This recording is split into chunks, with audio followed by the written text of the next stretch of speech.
Are you lost too, mister? Maybe a little. Are you? The day began like any other for Officer Daniel Hayes, a man known for his calm mind and steady leadership. But everything changed the moment he saw his 7-year-old daughter, Lily, walk toward him outside the school gates. She wasn't smiling. She wasn't running to him. She walked slowly, stiffly, wincing at every step. Her eyes were red, her face pale, and her small hands trembled as she reached for him. Daniel's heart tightened. Something was terribly wrong. "Sweetheart," he asked gently, kneeling down. Lily didn't answer. She looked down, lips quivering, as though a storm of fear was trapped inside her tiny chest. Daniel lifted her chin softly. "Look at Daddy." "What happened?" Her voice was barely a whisper. "Daddy, I can't sit." Daniel felt a chill run through him. "Why, baby? Who hurt you?" Lily took a shaky breath, her eyes filling. She leaned closer and whispered the 6 words that made Daniel's world collapse. It was the teacher, Daddy. Everything inside him froze. He kept his voice low, fighting the rage rising in him. "Which teacher?" "Mr. Clark," she said, trembling harder. Daniel had heard of Mr. Clark, the new strict teacher the school praised for his discipline. Parents didn't know him well, but kids seemed uneasy around him. Daniel gently lifted the side of Lily's dress, just enough to check. What he saw nearly broke him. Angry red marks stretched across her skin, fresh, swollen stripes clearly made by something thin and hard. No accident, no misunderstanding. Someone had beaten his child. Daniel's jaw tightened until it hurt. "Who else knows about this?" Lily's voice cracked. "He said if I told anyone, he'd lock me in the dark room."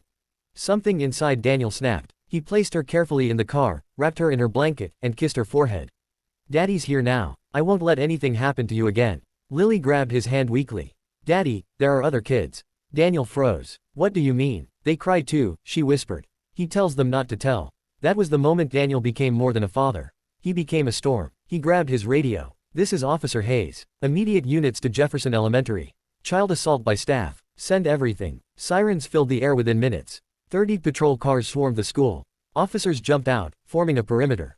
Parents stopped. Teachers looked on in shock. Everyone knew something serious had occurred. Daniel marched straight inside. The principal hurried toward him, confused.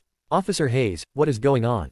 Daniel didn't slow down. "Where is he?" "Who?" "Mr. Clark." The principal stumbled, frightened by the ice in Daniel's voice. "He should be in class."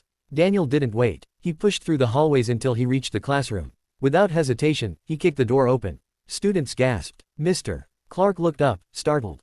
"Officer Hayes, what is this?" "Step away from the children," Daniel commanded. Mr. Clark straightened, feigning innocence. "Excuse me, I said step away," Daniel roared, startling everyone in the room.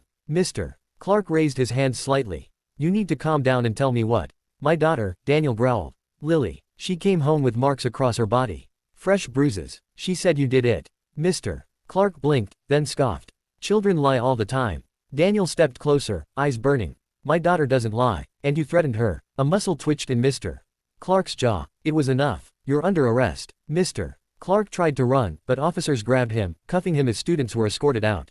He yelled, cursed, claimed innocence, but nothing could erase the truth written in the bruises on Lily's body. Outside, chaos erupted. Media vans arrived. Parents demanded answers. Children cried. But Daniel returned to his squad car, where Lily sat hugging her stuffed rabbit. Her voice was tiny. "Is he gone?" "Yes, sweetheart," Daniel whispered. "He can't hurt you ever again." Lily looked up, her fear softening. "Will he hurt other kids?" "Not anymore." Daniel's wife, Emily, arrived moments later. She ran to Lily, tears streaming as she held their daughter tightly, whispering apologies and comfort. Daniel watched them, feeling a mixture of relief and rage swirl inside him. By evening, officers searched the school and discovered a locked room behind the gym. Inside were objects that never belonged in a school, a notebook with children's names, disturbing notes, drawings of crying kids. Evidence of months, maybe years, of abuse. Lily's voice had opened the door that saved every child trapped in silence.